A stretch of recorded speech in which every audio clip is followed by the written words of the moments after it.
I'm done trying to live up to others' expectations. Family, society, class, race, sex, or religions. It's time to break free from the isms that make us feel like we're in prison. I'm ready to be unleashed as fuck. I'm ready to be unleashed as fuck. Tired of the madness, done with the sadness. Gonna break free and be unleashed.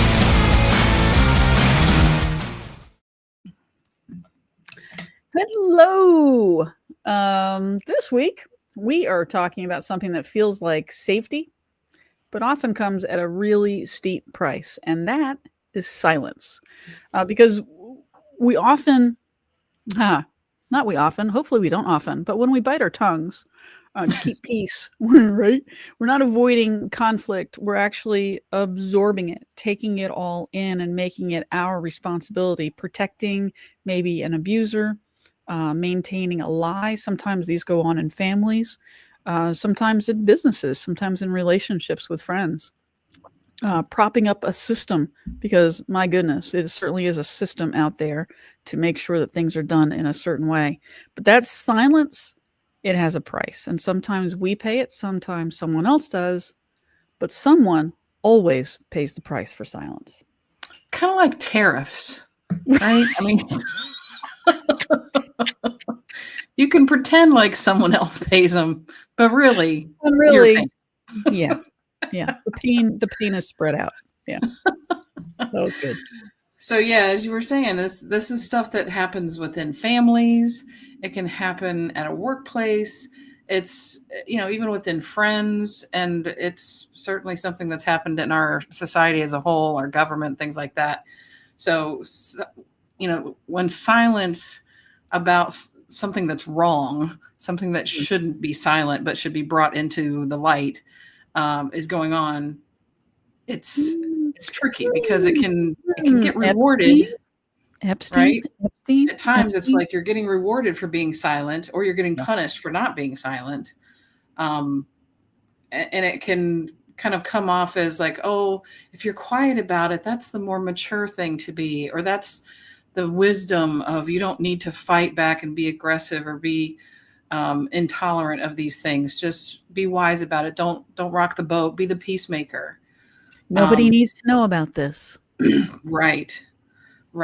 But of course, when silence protects power instead of truth, it becomes complicity. You're now complicit with whatever it is that you're not telling people. Yeah. So we're diving in today to how people get influenced both externally and internally to be silent when it comes to reporting bad behavior. There are times when it makes sense, and then there's times when it doesn't make sense, and you need to break that rule. Yeah, and you're listening to Unleashed AF, the podcast that dismantles nice girl training, burns the mask, and reclaims the raw power you're born with. I'm Deidre Beecham, visibility catalyst, keynote speaker, and creator of the Medusa Effect and Trigger Tripping. I work with executives, entrepreneurs, and change makers who are done performing and ready to lead unmasked, unapologetic, and undeniable. Nice. And I'm Jenny Badig, certified hypnotherapist, coach, human factors engineer, and liberator of your subconscious superpowers. I'm helping people understand and unleash what's already inside them so that they can stop sabotaging themselves and start soaring. And together, we are leash breakers, dream makers, risk takers. Don't you mess around with us. Mess around with us. Yeah. Yeah. You just gotta understand that in your head if you're the right age. Or appreciate the right kind of music. So if you love what we're about, hit like, follow, subscribe, and drop your thoughts in the comments or at unleashedafpodcast.com. And you can go on our website to the WWJDD page, which is What Would Jenny and Deidre Do? If you have any comments you'd like to leave for us there, suggestions for topics on future shows, or just questions about what we've talked about in a show. So we're here to expose the leashes and explore what it really means to be free. And of course, to help you step into your fully authentic, unleashed life. Yeah. So why in the world, I think one of the first questions you asked, or one of the first statements you said was, that we're going to dive into how people get influenced. So how do people get influenced? Why do people look away in the first place? So let's go ahead and jump into why people look away. Yeah, and I think this is like a two-pronged situation, right? There's reasons that the victims stay silent and not report what's happened to them. And then there's sort of the other side of things where it's a bystander, someone who may have observed something and they choose to stay silent about it. And there can be some different motivations for both of those prongs of the situation. Certainly from a victim perspective, there's like fear of retaliation. And if you were already victimized once, you kind of have that fear and sense of shame, and potentially, you've already been manipulated in some way in order to have become a victim. So I think there's kind of a default perspective or relationship with whoever the aggressor was, or the wrongdoer was, where you feel like you can't stand up to them because they've victimized you now.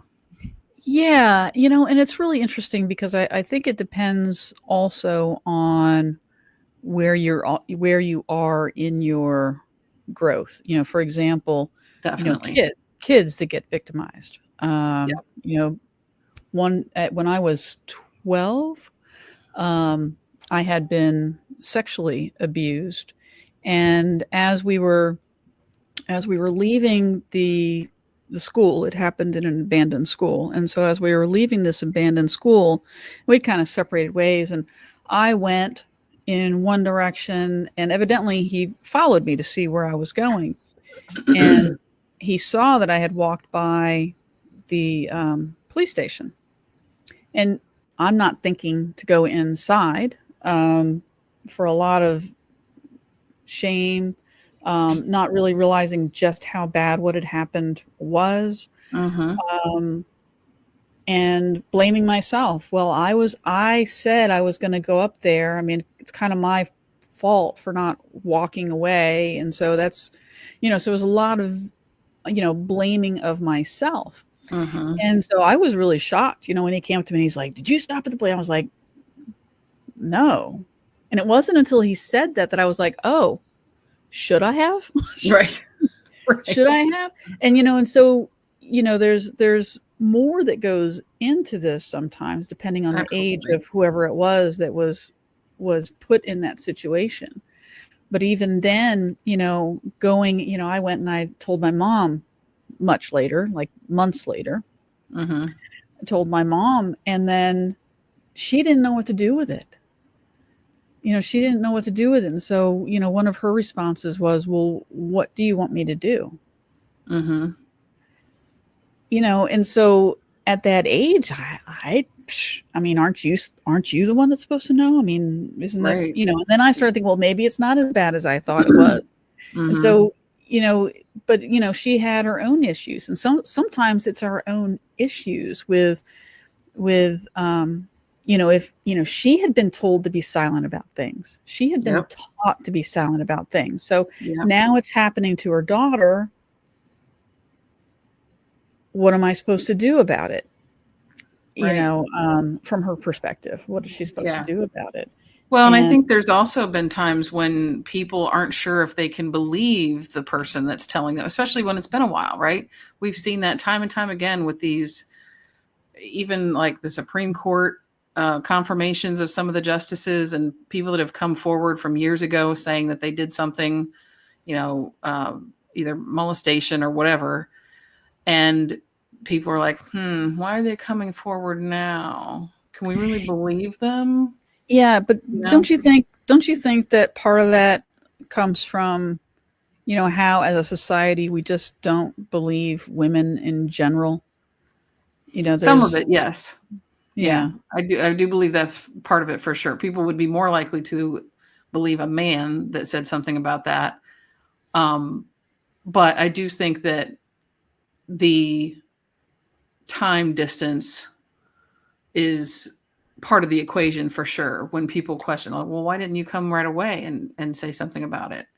Yeah, and that's a crazy Whatever thing excuse they because have really to yeah. say, well, I don't want to think that this actually happened. So what possible ways can I think of to say, well, maybe this didn't actually happen so that I don't have to do something about it?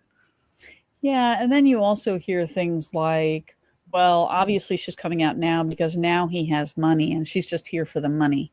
Yeah.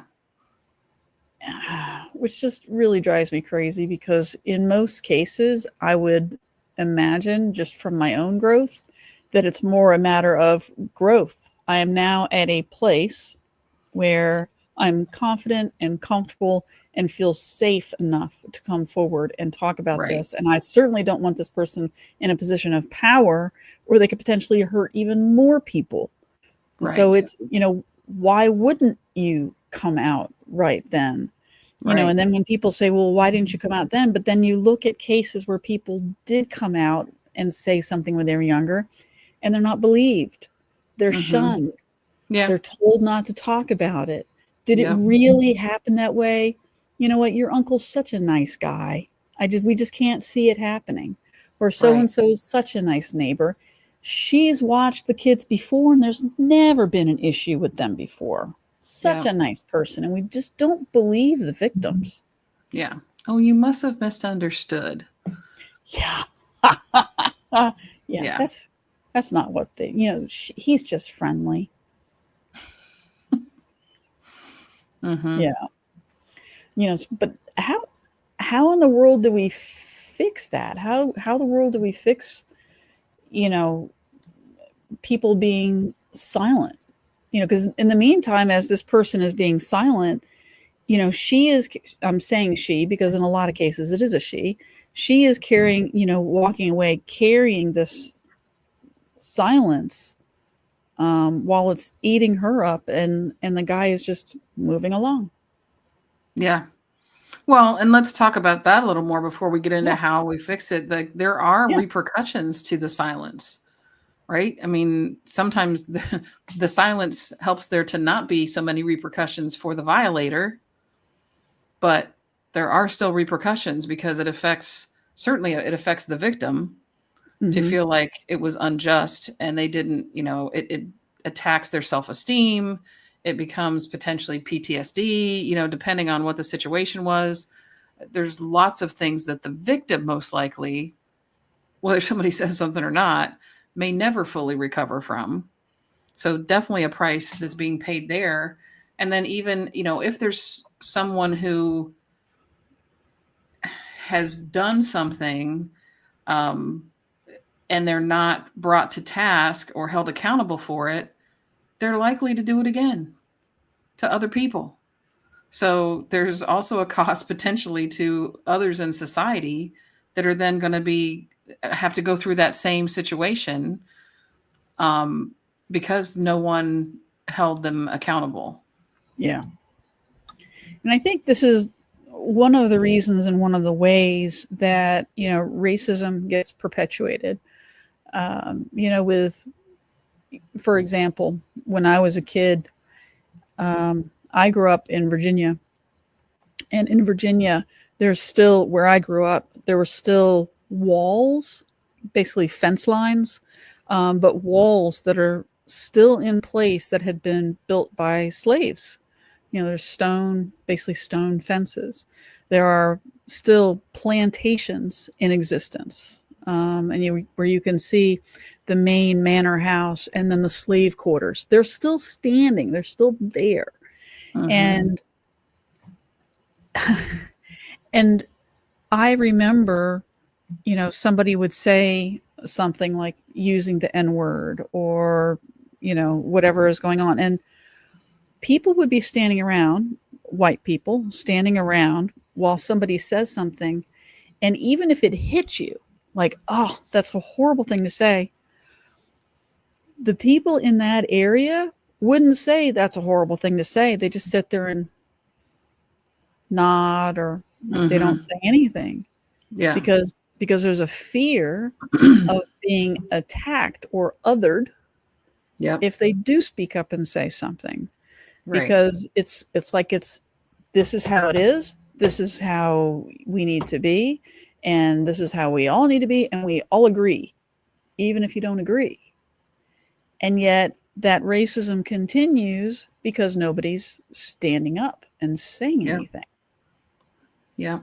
And that goes back to what we've talked about in a previous episode when we were talking about shame and how some of the early roots, I think, of shame were the even deeper desire to be a part of a community, because it was almost instinctual or survival type of instinct.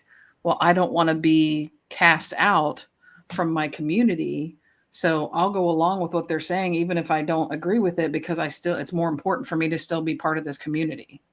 Yeah. And I think one of the places that racism gets perpetuated the most, racism, sexism, the isms, where they get perpetuated the most is in school. Because when you're growing up, at least the area that I grew up in, I can't speak for all schools, but the area that I grew up in, it was accepted that, racism is alive and well. Nobody called it that. It was just considered that Black people were considered inferior, even though, at this stage of my life, of course, I know that that's not true. But as a kid, those were things that I heard. And unless somebody is saying something to you to the other effect, that kind of stuff gets into your head. And then you hear little jokes. And instead of going, ooh, that's really horrific, that's really racist, that's horrible, that's mean, it's instead you hear it differently because you're hearing it through those eyes, and so, hearing a joke and going, oh, or, eeny, meeny, miny, mo. I mean, come on. That's stuff that you hear in school, and you don't, in a lot of cases, it isn't until you get older, you go, wow, that's so racist, and it's just, it amazes me because so many times we think, and I hear this, where let's, okay, you know what, the next generation, they are so savvy and they are so anti-racist and they're on it. Well, but they're still being raised in the same system with adults who are racist, with people with authority figures who are racist, communities that are racist. And even if those younger generation maybe is that way, that fear of being ostracized is so huge. And I think because of what you're saying, that, it used to be a matter of survival. If you were cast out of a community, you didn't live. Yep. Yeah. And I do think, there's certainly something to the fact that as generations continue to perpetuate, there's more and more mixed race kids. And so, that's one area where obviously it's going to be harder to make them racist because they are made up of multiple races, regardless of which races it is. They understand that there's not really some huge difference between one race and the other. We're all people. We're all humans. So that is something that I think helps in terms of, as we continue generation to generation, way more mixed kids than there were like when we were growing up, so the more that happens, the less likely, and the more those are out there, the more people know them. And when you get to know people, whether they're of a totally different race than you, or at least have more exposure to people that are different races or multicultural, that makes it harder to stay racist as well. So I do think that there's, steps in the right direction, but you're absolutely right that there's still pockets and areas, I want to say, a little more secluded than they used to be because they haven't been exposed to as many opportunities to get to know people of different races. But there's absolutely still people that are very WASP oriented, white Anglo-Saxon Protestant people that are they absolutely still believe that there should be slaves and they should be people that are different colors and stuff like that. It's obvious from the way people have reacted to the immigrant detention policies that have gone xenophobia. Yeah. Yeah, and what's really surprising to me, I mean, this isn't exactly the direction I thought we were gonna be going in, but I'm loving this because, very recently, I had posted something about, I don't know, a few weeks ago about alligator Alcatraz. Mm.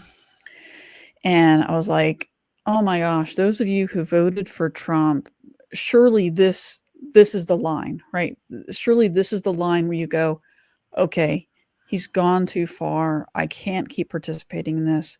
And the thing that really surprised me the most, and I suppose it shouldn't if you really go back and look at the history of religion. The thing that surprised me the most was somebody that I know to be, or in the past, I knew her to be very devout Christian. And, in the circle that I was in, she was Bible talk leader, house church leader with her husband. Mhm. And then she came on there and she was like, basically that she was fully behind it. And I was like, what, how, how, how can you be behind this? How do you think this is a good thing Right. as a follower of Jesus? How do you make that work? Right. And she basically came back and she said, taking criminals off the streets. And I'm thinking, yeah, white people commit more crimes than immigrants. Okay. Yep.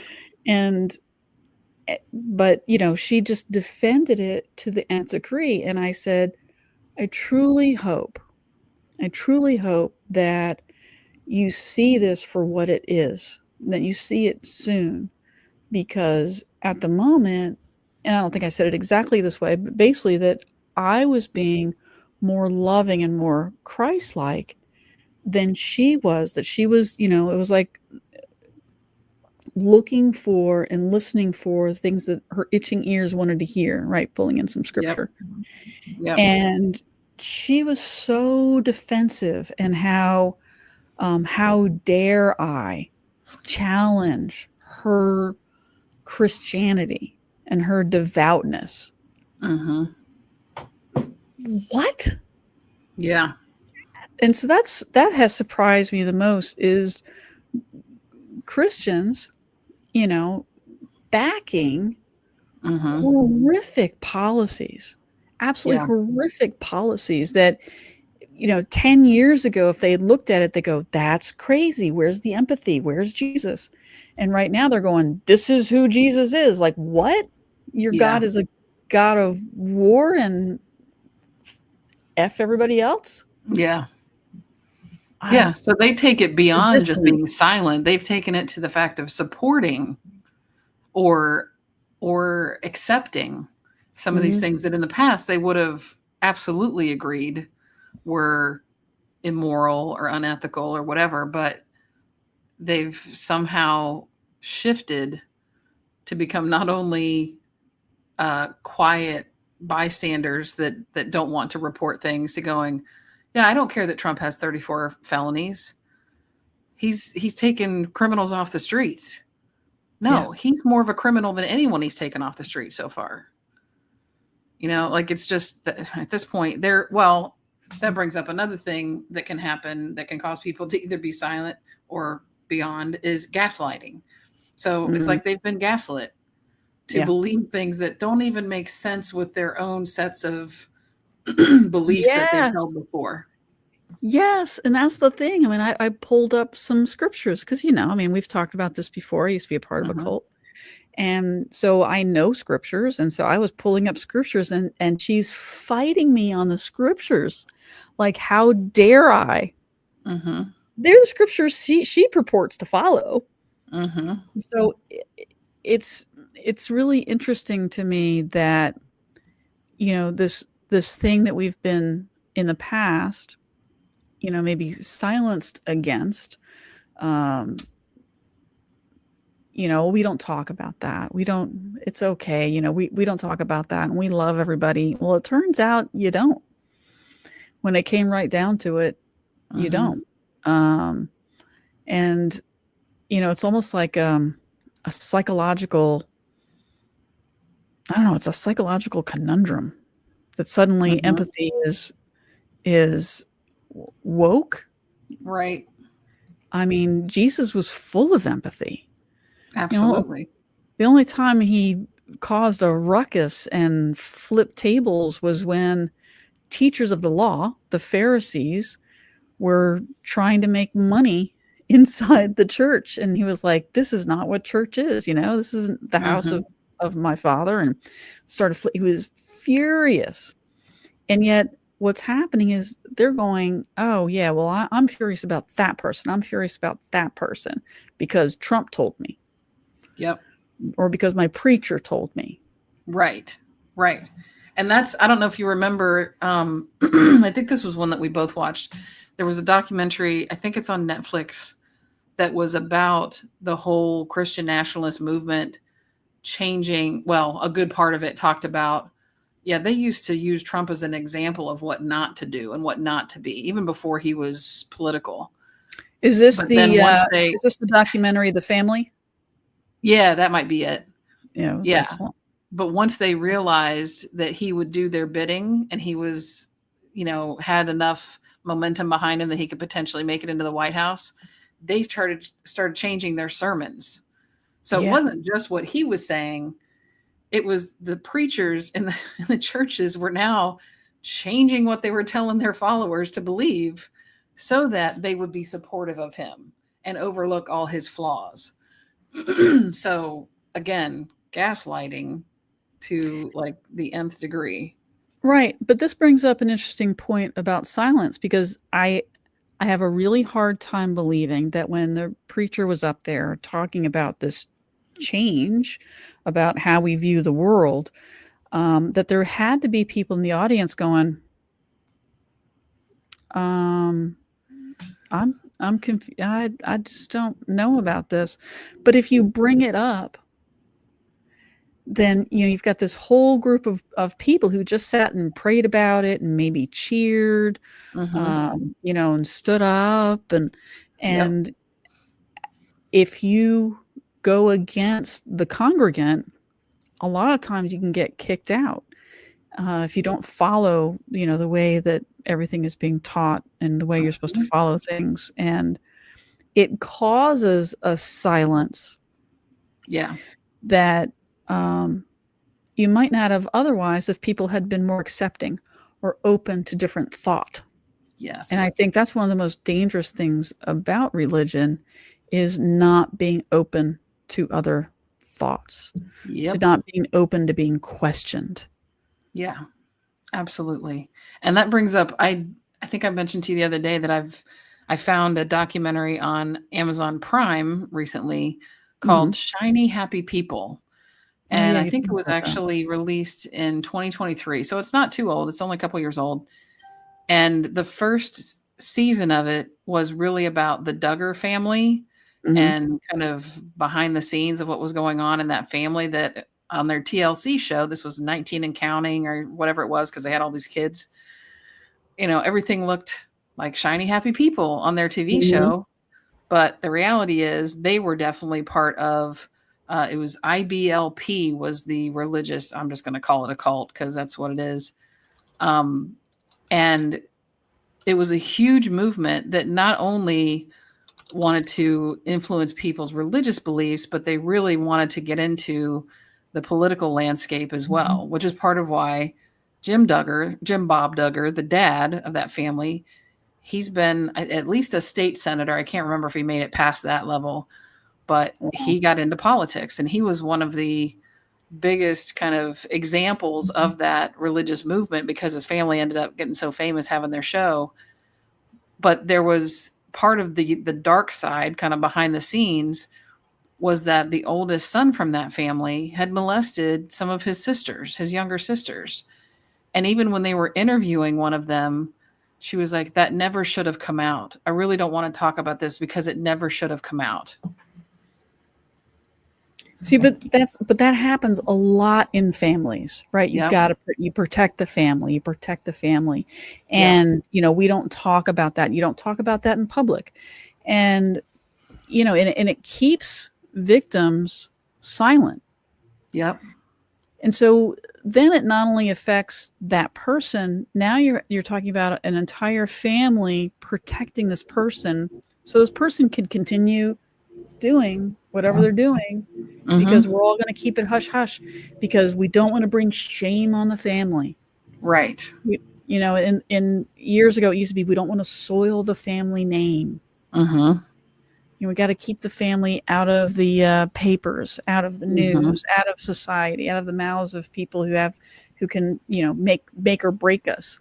Mm-hmm. And in the meantime, the person that has been harmed is ignored and blamed in a lot of cases. Ugh. Yeah. It just drives me crazy. Yeah. And it's a huge cost, not only to that individual, it's a cost to other families, it's a cost to society, it's a cost to all the relationships that all of those people have for the rest of their lives. Yep. Absolutely. You could tell just by the one girl that they were interviewing for this documentary. She wouldn't even admit that she was one of his victims at that point. But she was just like, I really don't want to talk about the situation. It should have never come out. But you could tell just by her silence, as soon as she said that, she was just like, look down and close your eyes. She's like, yep, she was one of the victims. So it was still definitely affecting her. And this was probably at least 10 years later, maybe more, from when it had happened. And it turns out he never even got tried for that, because by the time the sister said something, the sister said something within the family and it got hushed. And then many years later, one of them did say something to, like, I don't know if they were doing a reunion episode or something, but it was sort of like an interview that they were doing. And the sister was saying, no, yeah, my brother molested me and my other sisters. So she actually did come out and say it. But by that time, I think it was a statute of limitations thing or something. So he still got away with it. And, who knows who else he may have done things to because they hadn't spoken. He may have hit up other younger sisters because there were so freaking many of them. He had a whole gaggle of sisters to choose from to do stuff to. And who knows how many he actually molested within that family. Wow. Well, let's bring this to something really current, which is still going on, which of course is the Epstein files. Yep. Trump had, I was going to say politicianed on it. What is that called? Campaigned. He politicianed. He campaigned on releasing the Epstein files because, of course, the entire thing was, we're going to find Bill Clinton on it, which very well may find Bill Clinton on it. I'm sure he's in there. We're going to find all of these Democrats, these horrible heathen Democrats that are going to be on this list, this Epstein list. And yet now,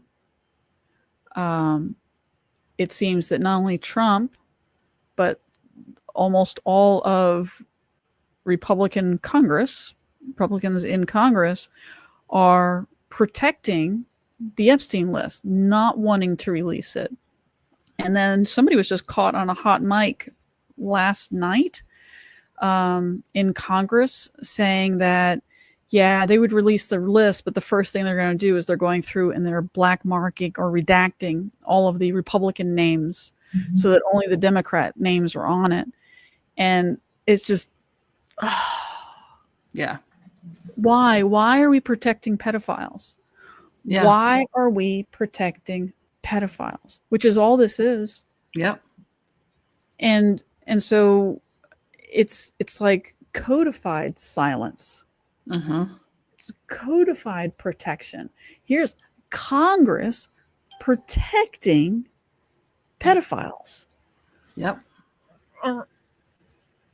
What in the world? Yeah. And you could even go back to the point of saying this went on years ago. Again, this is like at least a decade ago that most of this stuff was happening with Jeffrey Epstein, in terms of going to his island and him having his, whatever he had, massage place or whatever, not far from Mar-a-Lago, and he would steal some of Trump's, employees and back and forth. This was happening well before Trump's first term. Yeah. This was happening years ago. In fact, there was something that I read that suggested that the way he actually met Melania was through Jeffrey Epstein. And so she's actually kind of part of that whole situation. Mm-hmm. And, you know, it's just the number of people that had to have stayed silent about that back then is mind-boggling. Although there was another documentary. I guess I watch a lot of documentaries that I saw several years ago. I think even before, this might have been before Trump's first term, but just talking about Epstein in general and the things that people had come out and accused him of. And in that documentary, it talked very much about how he and Trump were friends and how they would entice local girls to come and work for the whatever. I don't even remember what his business was that they had as sort of the front. Oh, you can come work here. But maybe it was almost like a country club kind of thing, or I don't remember. But the types of ways that they got these girls to go work for them and then basically didn't give these girls any opportunity to wiggle themselves out of the situation they'd put themselves in and started using them truly as like sex slaves. I mean, they weren't chained up to anything, but the psychological gaslighting that was used, they didn't feel like they had an option to go tell anybody or to say no or whatever. It was horrible. Plus, we're talking about powerful people. And Exactly. we all know, because we've seen it time and time again, that people that don't have money can't get away with anything, and people that do not have money can get away with things. Yes. You know, and then, you know, talk about, well, why didn't they come out then? So let's talk about, there are women that are trying to come out now. Again, like we said earlier, they feel safer, they're older, they've healed in a lot of ways. And these women are coming together saying, well, we're going to release our own list. If you're not going to release the list, we're the victims. We know who our attackers were. Yeah. And they were told that they would be sued to homelessness. Yep. Sued into homelessness if they tried to release this list. And so I don't know if you heard this. I can't believe that I'm siding with this crazy woman, Right. Marjorie Taylor Greene. Yep. Yep. Who I've thought has just been just a mole on or an open festering wound in Congress. Yep. She's coming out saying, well, you know what? There's a rule in place that I can be on the floor in Congress and I can't be sued. So you know what? I'm going to read every single name. So put that list together and give it to me, because I'll read every single name. And then Massey, I believe came out as well. Sounds Robert right. Massey. Yep. Is that Yep. Thomas Massey? Robert Massey? I can't remember exactly his first name. But Massey came out and said, I'll do it too. I'll stand right beside you and I'll read them too. So, you know, we are seeing some people, but look at what people said. Yeah, you release that list. You try to come after your attackers. We're going to sue you into homelessness. Yep. And I'll tell you, But we're I don't supposed remember to be, the we're supposed to be names. open. Right. I don't remember the names of each of these girls, but some of them do look familiar to me. Like they were the ones that were in that documentary that I watched years ago. So it's not like they are just now coming out. No, they told their stories back then. Yeah, but nobody's became listened. a documentary, and then it didn't go any further than that. And nobody got any repercussions from it. And so this is why people stay silent. People stay silent because in the end, not all the time, but it does seem to be a general direction, is that, well, if I come out and say something, I become a victim again. Yep. Because my attacker still doesn't have any repercussions. Yep. And now I'm being attacked for saying something. Yeah.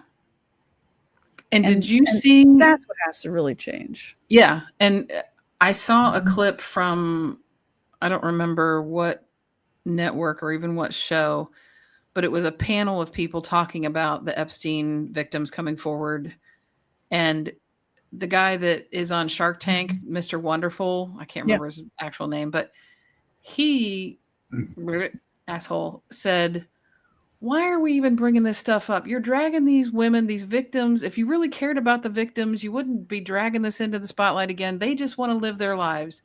And the woman next to him was like, have you spoken to these victims? You really think that's what they want? Like, no, they want justice. And they don't want these people to continue to be able to do the same shit to other people. Like, what the hell? But that's the ridiculous, don't mess with people in power kind of attitude that he's not the only one that has that. He just happened to be the one that was there on that show saying it and saying it out loud. But sometimes, and don't you feel this way? And maybe you don't, but sometimes when I hear things like that, and I don't mean just Mr. Wonderful, I mean, people in general, when they speak up for the victim, and they say, they don't actually want this when they haven't actually talked to them, it often makes me think, do you protest too much, Mr. Wonderful? Because have you done this to women? Are you maybe on the list? Yeah. And so that always makes me wonder, and not even necessarily on that one list, but sure, any list. Heck, yep. if these people, because they're not all men, mostly men, but if these people can be held accountable, I can be held accountable. Yes. And so you have, and so when I hear things like that, I think, are you jumping on the bandwagon because you need to make sure this doesn't happen? Right. We're setting a precedent here. We don't want to set any precedents to start believing victims, which I truly believe is one of the things that has to start happening, whether it's kids or it's women or it's, whoever it is, whoever's a victim, that we believe them. Yeah. We need to start believing victims. Yeah. And that's not to say there can't be people that would make up some crazy story just to try to get attention. But there's if there's enough credible information in what they share, you can't just dismiss them because of but maybe they just want money. No. Well, and a good example of that was Taylor Swift actually sued, I think it was a producer or something that she worked with at one time, or no, a radio DJ, I think. They were doing some kind of promo thing and he grabbed her ass and she sued him. And she sued him for $1. She's like, this is not about money. This is about he shouldn't be doing that to people. So that's a great example of she was a victim, not out for any money. Not that she needs money to begin with, but it was symbolic, symbolic from the money perspective, but she wanted justice to be served. So the only way to do that was to sue him, basically. Yeah, I just want to look this up real quick because I hear that all the time about, there are women that make up stories. Yes, but the number of people that create false reports, false narratives about sexual abuse, or actually the estimate is somewhere between 2 and 8%. Yeah. I mean, it's exactly. It's very low. So small. And yet that gets brought up all the time. Yeah, but, people make up stories. Yeah, but are we really willing to do that and crush a man's dream or his future when she really could just be making it up? And that's, what about the woman? What about the woman that was abused and victimized? Because maybe 2 to 8% people make things up, we're going to make her pay again for speaking up. And so it's really, women get caught in this catch-22. Victims get caught in this catch-22. Yep. Well, I could speak up, but first, am I going to be believed? Am I going to be believed? And then if I am believed, is it going to matter? Right. Is it really going to matter?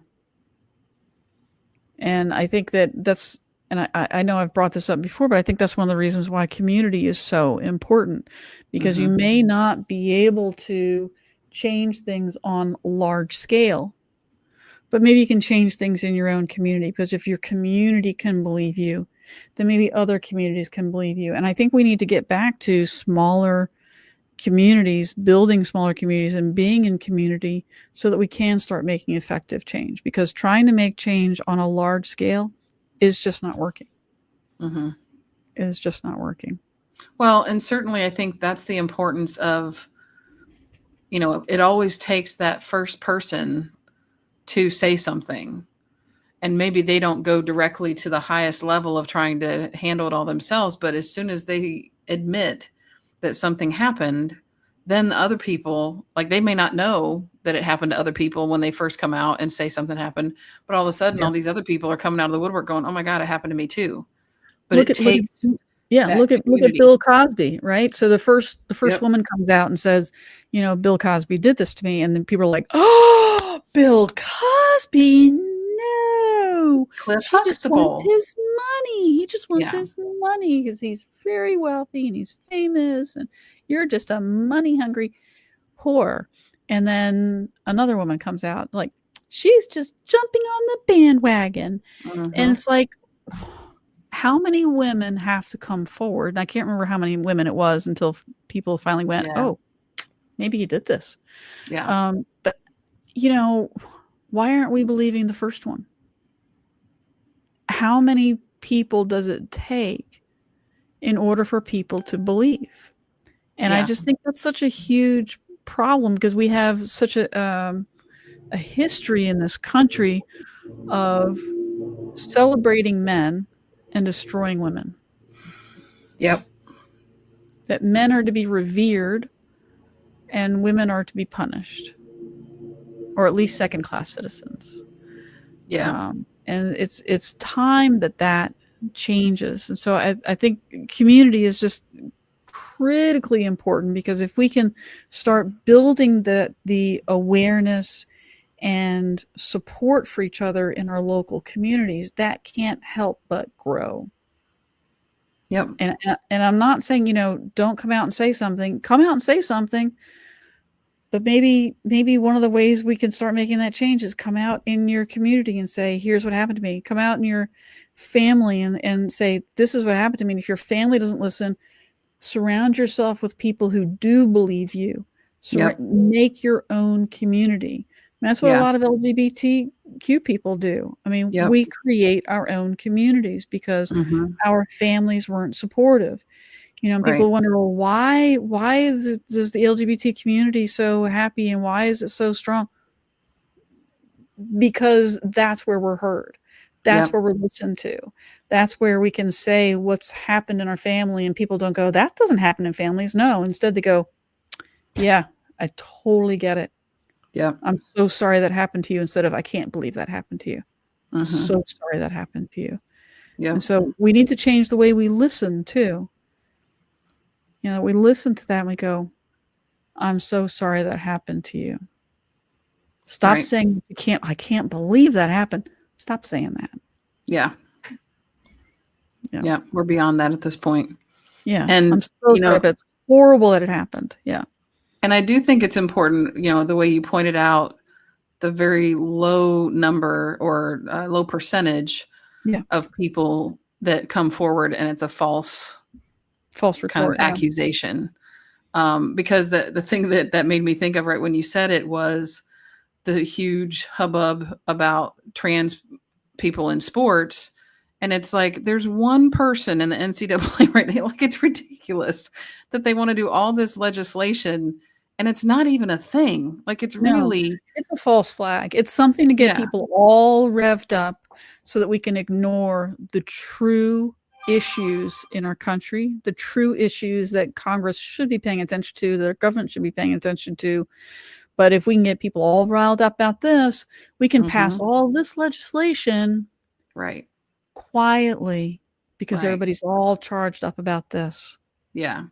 But even beyond that, I mean, the number of people, of trans women that are currently athletes at any kind of real competitive level, NCAA or whatever, um, is extremely Oh, isn't it small. like less than 1% or Yeah, something? yeah, Yeah, exactly. less than But 1%. but they even go further than that and act like, well, you don't want men turning into women just so they can go into women's bathrooms and like that's not happening at all.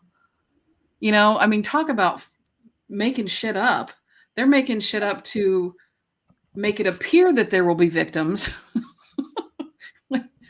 No, I don't know any man that would be willing to go through all the shit to actually become a woman just to go do something to women. You know, They're too pussy to do that. men do Doesn't not happen. need to be trans women to attack women in the bathroom. Right. That happens without becoming trans. It's the most They don't even ridiculous bother thing I've ever cross-dressing to do heard. that. Seriously. It's Yeah, ridiculous. yeah. So it's definitely a double standard, I guess is my Yeah. point. Yeah. Yeah. So this week, we want to dare you to break your silence. Wherever, whenever it's been costing you. So say the thing that you've been holding back, whatever that is. Set a boundary. Tell the story. Tell the story about your uncle, your babysitter, your boss. Yeah, Tell the this is story. I mean, we've kind of been talking more about things that were molestation or things like that, but this is Oh, it even can be about anything. Yeah. sexism in the workplace, things that are just that's not an okay thing to do when people are breaking some kind of HR, protocol or something like that. Even that, you need to speak up and not allow people to continue to go against what everybody else is playing by the rules. Why do they not have to play by the rules? So, Yeah, it doesn't have to be exactly. because some people may go, well, I've never had anything like that happen to me, so I don't need to worry about speaking up. But you either know somebody that's had something Yeah. happen to them, That's what I or was going to say is you need to stand broaden up your for someone else. definition. But Mhm. broaden your definition of what that like being silent about wrongdoing is, because it's not just about something that's truly illegal or like something that would send someone to jail. There's lots of things we didn't really go into about like the workplace that can be like that shouldn't have happened, and Yeah. it needs to stop. So Or even pointing out things like alligator Alcatraz and saying, this is crazy and let's talk about it. yeah, There are so many people that would not do something like that because they don't want the repercussions. They don't want that confrontation. But that's yep, exactly what we need. We need to have these confrontations, not for the sake of a confrontation, but for the sake of communicating, for yeah, getting to not only understand each other better, but to understand ourselves better. Because in these conversations, we start to understand ourselves better and we start to become much more accepting of those around us because we're having communication. yeah, So even if it's messy and even if it's just for you, talk about it. Even if it's just with one person, just right, breaking that silence. It doesn't have to be on social media. It doesn't have to be, right, I'm going to have this big meeting and I'm going to talk to my family about it. Just find one person that you're going to tell a story to that you've been holding secret. right, Let it go. Talk about it. Maybe it's, I don't post political things because I don't want to post it. Just post one. Just yeah, if you stand for something, stand for it out in the open, not in silence. yeah, Because silence isn't a protection, it's a pattern. And you don't have to live in that pattern that is definitely perpetuated here in this country. yes, absolutely. Awesome. So we've come to the end of and we could talk about this probably for a whole week. Yeah, About all the different things, all the different ways that we are silent. And we only just kind of touched on them. We do want to talk about, I know you found this on 5050.1. mm-hmm. You found, where is that? Do we have that up here? Yeah, the next two Yeah. significant kind of protest days are tomorrow, September 6th. I think that's mostly in DC Mm-hmm. because it's sort of Yeah, I think protesting the that's National Guard. against. Yeah, that's Yeah, against the guard being yeah. being Now put that's not into to say people place. can't protest it in other areas, but No, that's of course mainly not. where it's focused. And then October 18th is another like No King's Day Yeah, protest. that's the big one. That's a national one. No Yeah. King's Day, October 18th. So please mark that on your calendar. and find out where locally near you you can participate in that protest. Because, yeah, don't be silent. Don't be silent. Come out and participate with everybody.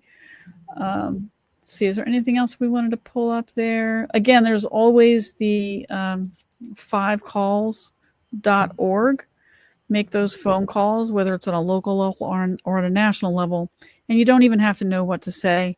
They give you scripts so you can just read off from the script and say what you need to say to help. Again, don't be silent.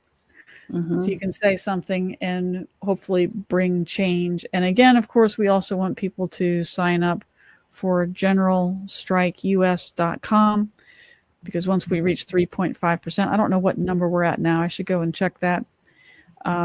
So that once we reach 3.5%, we're going to do a national strike and try and make some changes happen in our country. And believe it or not, we know what we're talking about next week. Shocker. What? It's only taken us a year. Hey, so over a year. We're calling it The Lipstick Lie: Why Feminine Power Gets Dismissed as Performance. What? That's going to be fun. I think we're going to really enjoy that. And if you enjoyed today's episode, subscribe, follow, share, do the things.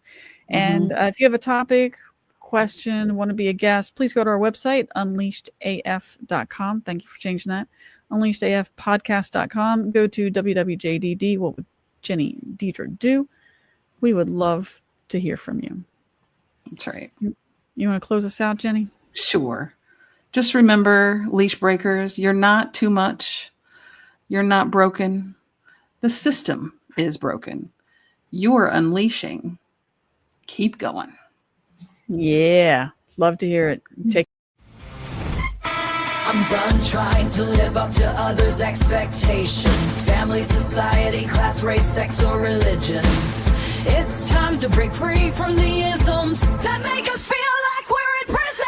I'm ready to be unleashed.